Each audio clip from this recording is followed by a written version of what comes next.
వేలాది మంది పులివెందుల మండలానికి వచ్చి ప్రతి బూత్ దగ్గర కనీసం ఒక 500-600 మంది ప్రతి బూత్ దగ్గర తెలుగుదేశం పార్టీ కార్యకర్తలు ఇతర నియోజకవర్గాల నుంచి వచ్చిన వాళ్ళు ఉండి పోలింగ్ ఏజెంట్స్ను లోపలికి పోనీయకుండా ఏజెంట్ ఫామ్స్ చింపడము, ఓటు వేయడానికి వచ్చిన ఓటర్ దగ్గర ఓటర్ స్లిప్స్ లాక్కొని వాళ్ళే లోపలికి వెళ్ళి దొంగ ఓటు వేయడము, ఏ రకంగా ఈ తంతంతా నడిచిందో జరిగిందో నిన్నంతా మనం చూసినాం. మరి ఈరోజు నిన్న మిడ్నైట్ అంటే అర్లీ అవర్స్లో ఉదయం 2 గంటల పైచిలుకు సమయంలో రీపోలింగ్ పేరుతో ఒక ప్రొసీడింగ్ ఇష్యూ అయింది. ఆ రీపోలింగ్ కేవలం 2 బూతుల్లో మాత్రమే, అచ్చివిల్లి అండ్ కొత్తపల్లి, ఈ 2 బూతుల్లో మాత్రమే రీపోలింగ్ అని చెప్పి మేము ఎన్నికల కమిషన్ను చాలా స్పష్టంగా అడిగాం. 15 బూతుల్లో రీపోలింగ్ జరపాల్సిందే, కేంద్ర బలగాలతో మీరు మళ్ళీ రీపోలింగ్ ఈ బైపోల్ కండక్ట్ చేయాల్సిందే అని చెప్పి ఎన్నికల కమిషన్ అడిగినాం అండ్ కోర్టును కూడా ఆశ్రయిస్తూ ఉన్నాం. కేవలం కంటి తుడుపు చర్యగా దొంగోట్లు పన్నాయి ఆ 2 చోట్ల అని చెప్పి రీపోల్ కండక్ట్ చేయడం అనేది ఎన్నికల కమిషను కోర్టుకు చెప్పడానికి ఒక కారణంగా చూపించేదానికే పెట్టినట్టు మాకు అనిపిస్తూ ఉంది. దీంట్లో ఎటువంటి శాంటిటీ లేదు. ఎందుకంటే ఇట్ ఈస్ క్రిస్టల్ క్లియర్. 15కు 15 బూతుల్లో మొత్తం పడినవన్నీ కూడా దొంగ ఓట్లే. మా ఏజెంట్నే లోపలికి రానిలేదు. మందలు తెలుగుదేశం పార్టీ కార్యకర్తలు, అంత జిల్లా వ్యాప్తంగా ఉన్న కార్యకర్తలందరూ పులివెందుల మండలం మీద పన్నారు. చిన్న మండలం 15 బూతుల మీద పన్నారు.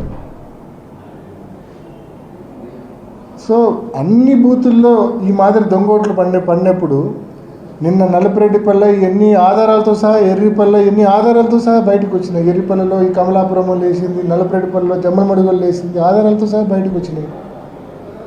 ఇంత క్రిస్టల్ క్లియర్గా ప్రూఫ్స్ ఉండగా మీరు కంటి తుడుపు చర్యగా కేవలం 2 బూతులతో పెడతా ఉన్నారంటే అసలు ఈ డ్రామా ఎందుకు మీరు చేస్తూ ఉన్నారనే ప్రశ్నలు కూడా తలెత్తుతూ ఉన్నాయి.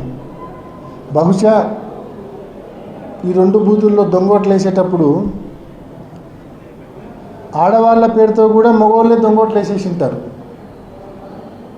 దాన్ని కవరప్ చేసుకోవడం కోసం ఈరోజు ఈ రీపోలింగ్ అనే డ్రామా ఏమన్నా తీసుకొచ్చారా? లేకుంటే వైఎస్ఆర్సీపీ కోర్టును ఆశ్రయిస్తామని చెప్పింది, కోర్టును ఆశ్రయిస్తే మనం చెప్పుకోవడానికి ఏదో ఒక కారణం ఉండాలి కదా అని చెప్పి ఈ రీపోలింగ్ డ్రామాకు తెరదీశారా? సో ఏది ఏమైనా 15 బూతుల్లో కేంద్ర బలగాలతో రీపోలింగ్ జరపమని చెప్పి ఇప్పటికే మేము ఎన్నికల కమిషన్ అడిగాము, కోర్టును కూడా ఆశ్రయిస్తూ ఉన్నాం. మరి తప్పకుండా మా స్టాండ్ అదే.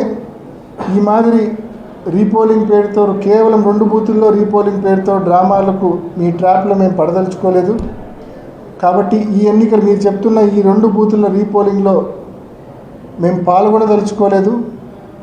మేము బహిష్కరిస్తూ ఉన్నాం ఈ రీపోలింగ్ను. నిన్న ఏ రకంగా మీరు వైఎస్ఆర్ కాంగ్రెస్ పార్టీ పోలింగ్ ఏజెంట్స్ను బూతుల దగ్గర మీ వాళ్ళతో బలవంతంగా దాడి చేయించి, పోలీసుల సంపూర్ణ సహాయ సహకారాలతో మా వాళ్ళ మీద దాడి చేయించి ఏజెంట్ ఫామ్స్ లాక్కొని వెనక్కి పంపించారో, ఏ రకంగా అయితే ఓటర్ల దగ్గర బలవంతంగా ఓటర్ స్లిప్పులు లాక్కొని లోపలికి వెళ్ళి దొంగోట్లు వేశారో, మొత్తానికి నిన్న మీరు ప్రజాస్వామ్యాన్ని కూనీ చేశారు. మొత్తం 15 బూతుల్లో కూనీ చేశారు. నేను నిన్న మీడియాకి అప్పీల్ చేసిన, మళ్ళా అప్పీల్ చేస్తున్నా, ఇవాళ మీరు ఊళ్ళలోకి పోయినా సేఫే. నిన్నంటే సేఫ్ కాదు మీరు ఊళ్ళలోకి పోతే. ఎందుకంటే జిల్లా వ్యాప్తంగా బయట నియోజకవర్గాల వాళ్ళు పెద్ద ఎత్తున వేలాది మందిగా ఆ 15 బూతుల పరిధిలో ఉన్నారు. నిన్న మీరు పోతే మీ కెమెరాలు ఎరగొట్టే పరిస్థితి, మీ ఫోన్లు ఎరగొట్టే పరిస్థితి ఉన్నది వాస్తవం. మీరు నిన్న పోలేకపోయిన మాట వాస్తవం. నిన్న మండలంలోకి, పులివెందుల మండలంలోకి ఈరోజు వాళ్ళంతా ఏ ఊరికి వాళ్ళ ఊరికి వెళ్ళిపోయి ఉంటారు. ఈరోజు వాళ్ళు నిన్న రాత్రికే వాళ్ళందరూ వాళ్ళ ఊర్లోకి వెళ్ళిపోయి ఉంటారు. ఈరోజు పులివెందుల మండలంలో ఆ 15 బూతుల పరిధిలోని 6 పంచాయతీలకు వెళ్ళి దయచేసి రిక్వెస్ట్ చేస్తా ఉన్నా, ప్రజలను అడగండి, మీ గ్రామంలో పోలింగ్ ఎలా జరిగింది,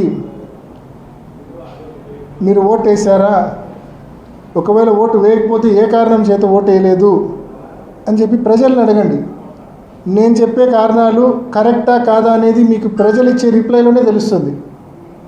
నేను చెప్తున్న ఈ ఓటర్ స్లిప్పులు లాక్కొని దొంగోట్లు వేయడం అయితేనేమి, బలవంతంగా ఏజెంట్ ఫారాలు చించి మా ఏజెంట్లను బయటికి పంపించడం అయితేనేమి, ఇటువంటి కారణాలు ఏదైతే నేను చెప్తున్నానో ఇవి వాస్తవమా కాదా అనేది ప్రజల దగ్గరే మీకు తెలుస్తుంది. కాబట్టి once again I'm appealing the media, దయచేసి మీరు వెళ్ళి ఊరూరా ప్రజలతో ఇంటర్వ్యూ తీసుకోండి, అడగండి, ఒక చిన్న సర్వే మాదిరి కండక్ట్ చేయండి. ఎందుకంటే ఎందుకు ఇంత స్పెసిఫిక్గా చెప్తా ఉన్నా అంటే, ఈరోజు పులివెందులలో ఒక కొత్త సంస్కృతి చంద్రబాబు నాయుడు గారు ప్రవేశపెట్టారు. చాలా భయంకరమైన మోడస్ ఆపరండి ఇది, అంటే భయంకరమైన ఆపరేషన్ ఇది, ఒక కొత్త సంస్కృతి ఇది. ఎప్పుడు దేశంలో ఎక్కడా జరిగిండదు ఈ మాదిరి. ఉప ఎన్నికల్లో ఇంత పెద్ద ఎత్తున, మామూలుగా సహజంగా గతంలో రిగ్గింగ్లు మనం ఎప్పుడో 20 ఏళ్ళు 25 ఏళ్ళ క్రితం చూసింటాం. కానీ రిగ్గింగ్ అంటే ఏంది, ఆ గ్రామంలో వాళ్ళు మాట్లాడుకొని ఏజెంట్కు కొంచెం డబ్బులు ఇచ్చుకొని సెట్ చేసుకోవడమో, లేకుంటే ఆ ఏజెంట్ని లాగి చేసుకోవడమో, ఏదో ఆ గ్రామ లెవెల్లోని, ఆ గ్రామంలో ఉన్న 2 పార్టీల లెవెల్లోనే నడిచిపోయేది. కానీ ఈసారి జరిగింది అది కాదు. ఒక గ్రామ వైఎస్ఆర్సీపీని, ఆ గ్రామంలో ఉన్న వైఎస్ఆర్సీపీని ఎదుర్కోవడానికి జిల్లాలోని తెలుగుదేశం క్యాడర్ మొత్తాన్ని బూతుల దగ్గర పెట్టినాడు చంద్రబాబు నాయుడు.